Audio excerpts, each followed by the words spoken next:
Bismillahirrahmanirrahim. Assalamualaikum. My name is Muhammad Anas bin Azrin from JLG 1204B. So today I'm going to present my written report presentation. Okay, so next we are going to the table of contents. So in this presentation I'm going to show you the introduction, the original materials, the errors, conclusion, reflection, and also the reference. Okay, moving on. The introduction of this document is these documents are resumes that I got from my friends that were used to apply for a job. They told me that they feel like there are lots of errors that they did not notice. Therefore, they gave me this document hoping that I could proofread it so that I can help them improve their resumes for their next job application. They want to be able to create a strong resume so that their employer in the future will have a good impression of them. So this is the original material. So this is the first resume, and the next one is the second resume.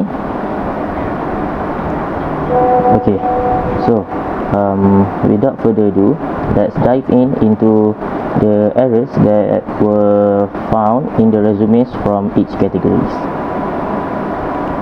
Okay, so first and foremost is the context error. Okay, so the first error that I found is both errors that were found in the context error is found on the first resume, which are both from the in the format category. Okay, so the first error is the objective section. Objective section should be removed from this section. This is because objective section in a resume is not relevant anymore following the current format. So the objective section has already been changed to professional summary because both objective and professional summary give two different ideas. For example, objective section gives the idea of what can the company give to the worker. However, professional summary give the idea of what can the worker do to the company. Therefore, that is why there is a change in the current format of a resume. Next is the format at the education section. So the author didn't use the correct format of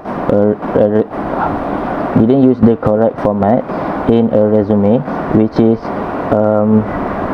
a format in resume uses a reverse chronological system, where can be exampled by the box at the bottom right. Okay, moving on is content error. So the sentence that were found in the sentence that were found for the first error is also from the objective section. However, this sentence should not be in objective section since it shows the worker's skills rather than the objective. Next is also a sentence error that were found in the working experience section on the second resume. The second sentence also doesn't show quite the experience. It should be in the skills of the should be in the skill section rather than experience.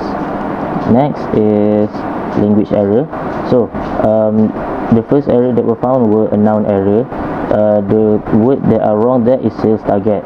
Target is a noun, and also target is also not a countable noun.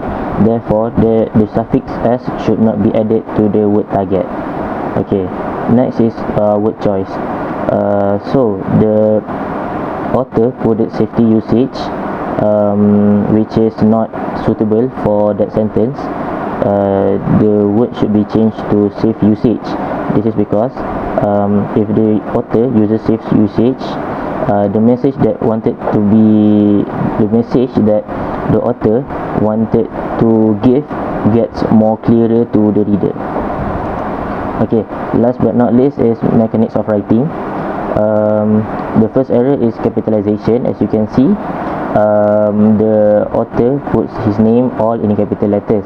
This is also not following the format and also is very unprofessional. However, in resumes, if you want to look more professional, you can use capital letters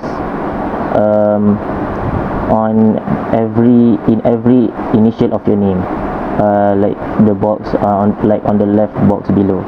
Okay, so next is abbreviation. So abbreviation should be written as you can see, like on the bottom right box. This is a worldwide known format if you want to put an abbreviation, which is you have to spell out the full sentence and then in a column put the abbreviation. Okay, so to conclude this presentation, there were a lot of errors that were made accidentally. There are also errors that were made by them that they did not know it is something wrong to do. Therefore, the author could do better by doing more research and lots of reading. The reflection that I got from this presentation or for this proofreading is, after proofreading both of the documents, I realized that mistake is something that is easy to make but hard to be identified. It feels like I am finding a needle in a haystack. I have to look very closely in order to identify the error in the documents. However, resume is a document that is important to be done perfectly, as it reflects a person's identity and personality, and it decides whether the reader is going to have a good or bad impression of us. This is my reference, and that's all from me. Thank you.